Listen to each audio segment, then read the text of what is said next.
Welcome to Neely's Cookbook.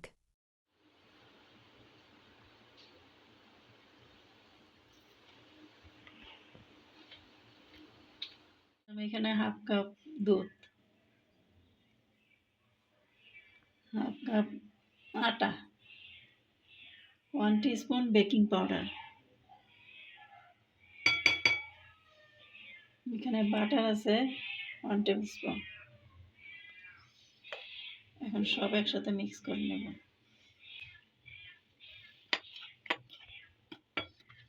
ভালো করে হাত দিয়ে মেখে মেখে মিক্স করে নিতে হবে।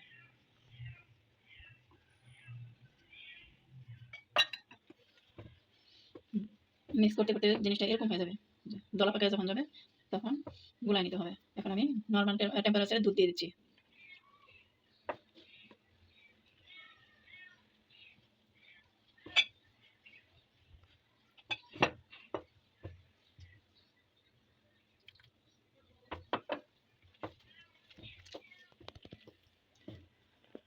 ময়ানগুলি মাখতে মাখতে এরকম হয়ে যাবে, হাতে বেজে যাবে। এই অবস্থায় এখন ডেকে রেখে দিতে হবে 10 মিনিটের জন্যে। 10 মিনিটের জন্য ডেকে রাখছিলাম। এখন 10 মিনিট পরে এই অবস্থা, হাতে একটু বাটার মাখাই নিচ্ছি। এই যে এখন ছোটো ছোটো গোলা বানিয়ে নিতে হবে, মিষ্টি শেপ, যে কোনো শেপে বানিয়ে নেওয়া যায়। যেহেতু গোলাপজাম সেহেতু এরকম গোলা গোলা বানিয়ে নিতে হবে।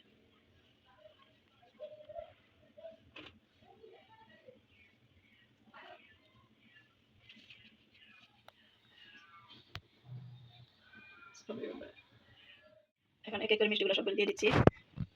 তেলটা কিন্তু এত বেশি গরম হয় না, একদম অল্প আঁচটাও কমাই দিচ্ছি। তো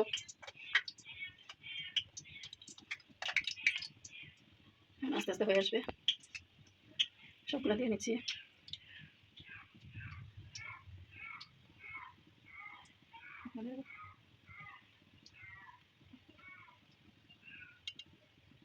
তো সবগুলো দিয়ে নিচ্ছি। যে মিষ্টিগুলো আস্তে আস্তে কিন্তু এমনি ফুলে আসতেছে, উল্টে যাবে, নিজে নিজে উল্টে যাবে।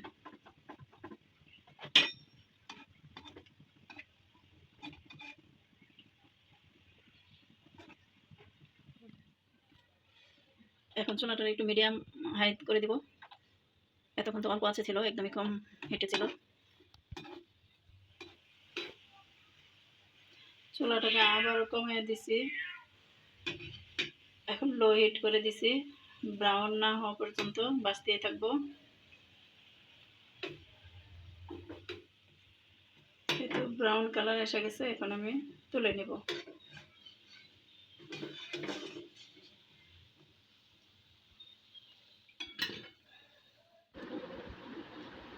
দারুণ একটা নাস্তার রেসিপি নিয়ে আসছি।